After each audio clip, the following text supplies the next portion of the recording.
Quando nós falamos em seções de condutores, ai, que dúvida que vem na nossa cabeça. Afinal de contas, eu vou fazer essas seções desses condutores com quais critérios, Thiago? Eu sei que a gente já falou em outro vídeo aqui sobre capacidade de condução de corrente, sobre limite de seções mínimas dos condutores. Se vocês estão lembrados dele, né? Vai estar aparecendo esse vídeo aqui no card para você.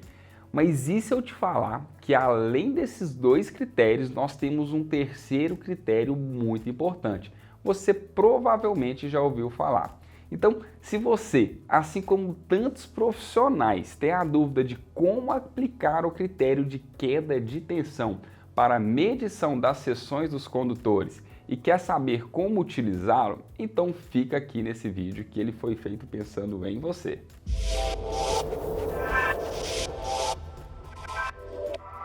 Fala, meu amigo e minha amiga projetistas, como vocês estão? O dimensionamento de condutores com o critério de queda de tensão, sim, é descrito na NBR 5410. O mais interessante é que ela é uma exigência da NBR 5410. Olha no item 6.2.6.1.2. A seção dos condutores deve ser determinada de forma que sejam atendidos, no mínimo, todos os seguintes critérios. Olha aí que interessante, todos, não é um, não é dois, não é três, é todos esses critérios. Olha aí, ó, a capacidade de condução de corrente dos condutores deve ser igual ou superior à corrente do projeto do circuito. Nós já falamos sobre eles. A proteção contra sobrecargas, a proteção contra curtos-circuitos e solicitações térmicas, a proteção contra choques elétricos por seccionamento automático, limites de queda de tensão e seções mínimas indicadas. Ó, vamos focar em três desses caras. Já falamos em outro vídeo, né? Seções mínimas e também capacidade de condução de corrente. Mas agora, limites de queda de tensão. Vamos dar um exemplo aqui.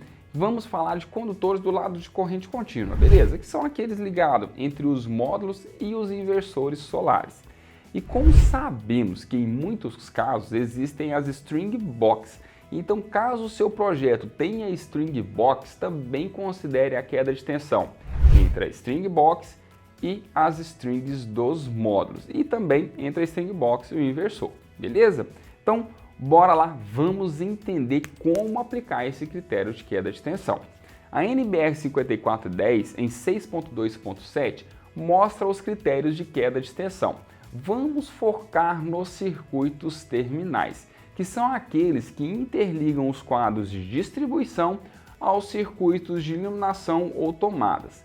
Veja nessa imagem, em vez de circuitos de iluminação, tem-se os circuitos fotovoltaicos, que ligam os módulos às string box. Eles também são terminais e podem adotar até 4% de queda de tensão.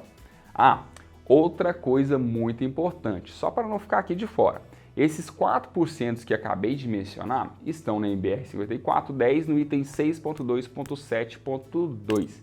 Em nenhum caso, a queda de tensão nos terminais pode ser superior a 4%. Agora veja aqui a fórmula de queda de tensão. Então, a queda de tensão tem que ser igual a ρ vezes L vezes K vezes a corrente de curto-circuito multiplicado por 1,25 dividido pela seção do condutor vezes a tensão do circuito ou tensão da string, né? Então essa porcentagem, esse ΔV, ele tem que ser menor ou igual a 4% em todos os circuitos terminais. Então agora veja essa fórmula e vem comigo aplicar ela aqui em nossas instalações. Como nós podemos entender, o ρ é a resistividade do condutor. Vamos utilizar aquele cobre estanhado e têmpera mole com resistividade de 0,0178 ohms vezes milímetro quadrado por metro. O IEC é a corrente de curto-circuito gerado pelo módulo fotovoltaico. V é a tensão gerada pela string desse módulo. E agora que nós já sabemos o que cada letrinha daquela significa, vamos fazer um exemplo para entender a aplicação. Adotando uma string com 10 módulos em série, vamos colocar essa tensão dessa string em 392,50 volts. Considere a distância entre a string box e a potência de saída dos módulos igual a 50 metros e a seção do condutor, a mais comum utilizada, 4 milímetros quadrados. a corrente de curto-circuito desse modo, 11,42.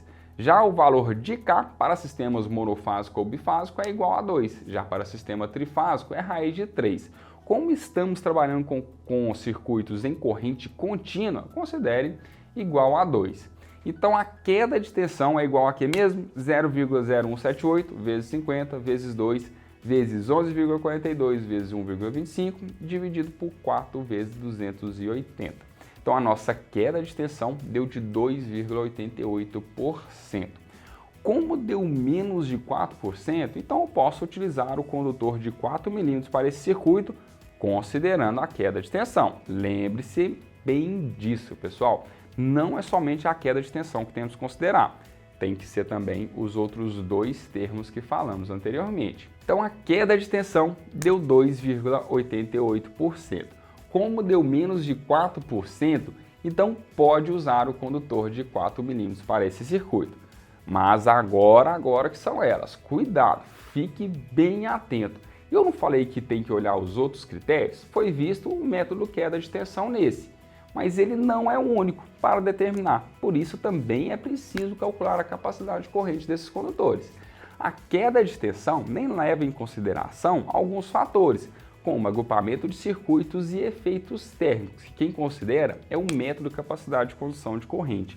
Por isso que eu falo, é interessante a gente adotar esses dois critérios, porque um considera, a consideração maior dele é o comprimento do condutor, o outro já considera o quê? Onde que esse condutor está? Qual que é a temperatura que ele vai estar funcionando? Qual que é a seção dele ali? Então, olha que interessante, cada método adota um critério para saber se sim, esse condutor está apto ou não para esse circuito. Então, eu sugiro que faça os dois cálculos e escolha a seção dos dois que maior der. Sim, aquele que maior der. Se eu fizer por queda de tensão, deu 4%, e se eu fizer por seção mínima, deu 6 mm², ou melhor, capacidade de condução de corrente, deu 6 mm², então eu vou considerar o de 6. Mas já te adianto, como o comprimento é diretamente proporcional ao comprimento do condutor, então é utilizado para sistemas com maiores comprimentos. A queda de tensão, então, é levada para sistemas grandes. Mas para ficar mais claro, vamos fazer uma comparação, hein? Vamos fazer a comparação. Lembre-se, sempre faça os 3 critérios, né, para saber qual o condutor ideal para o seu circuito. Então vamos só lembrar aqui da fórmula de capacidade de condução de corrente para ficar mais claro para a gente. A capacidade de condução de corrente de um circuito corrigido é igual à capacidade de condução de corrente daquele condutor, que é o IZ, o FCT, fator de condução de temperatura, e o FCA, fator de condução de agrupamento. Então, nesse exemplo, vamos considerar 3 strings em uma mesma eletrocária. Encontrado na NBR 5410 sobre capacidade de condução de corrente das eletrocárias, a tabela 52 fala sobre o fator de correção de agrupamento em 3 circuitos na mesma eletrocária igual a 0,92. Já o fator de temperatura, vamos considerar igual a 1. Esse valor é para a temperatura ambiente igual a 30 graus Celsius, beleza? Agora vamos entender a NBR 16612, que fala da capacidade de condução dos condutores de corrente contínua. Lá na tabela C2, a temperatura ambiente em 30 graus Celsius e exposto ao sol e método de instalação 1, um condutor de 4 mm conduz 41 amperes. Então a capacidade de condução de corrente é igual a 41 vezes 1 vezes 0,82, que é igual a 33,62 amperes. Com essa fórmula, veja que ele consegue atender tanto o critério de queda de tensão quanto o critério de capacidade de condução de corrente. Veja que nós falamos da capacidade de condução e também a queda de tensão. Mas e as seções mínimas? Esses nós temos que tomar cuidado. Por quê? Nesse nosso exemplo, a gente teve 4 mm², queda de tensão, 4 mm², capacidade de condução de corrente. Já a seção mínima é de 1,5. Veja aqui na NBR 16612. Na tabela 47 ela mostra isso para nós. Ó, seção mínima 1,5 mm². Então, desses 3 critérios, um 4 mm, o outro 4 mm, o outro 1,5, é lógico que eu vou adotar o de 4 mm². Agora, se eu tivesse feito capacidade de condução de corrente, 6 mm², método queda de tensão 4 mm² e seções mínima 1,5, eu ia utilizar o de 6 mm². Então, por isso que eu falo, sempre veja esses 3 critérios. Veja aquele que vai ter uma seção maior de condução, ou seja, uma seção de, se um deu 6 e o outro 4,5, eu vou pegar o de 6. Agora, nesse meu exemplo, se eu tenho 2 de 4 e 1 de 1,5, eu vou usar o de 4, não é mesmo? Então, é muito importante a gente compreender esse sistema de queda de tensão, seções mínimas, capacidade de condução, porque através desses 3 conceitos juntos, nós conseguimos fazer um dimensionamento correto das seções dos nossos condutores, beleza? Então, muito legal entender esses conceitos. E você, o que você está achando disso? Você também já fez esses critérios de queda de tensão, capacidade de condução de corrente mínima? Eu, Thiago, sempre faço em todos os meus circuitos. Então foi isso, um forte abraço e até o próximo vídeo.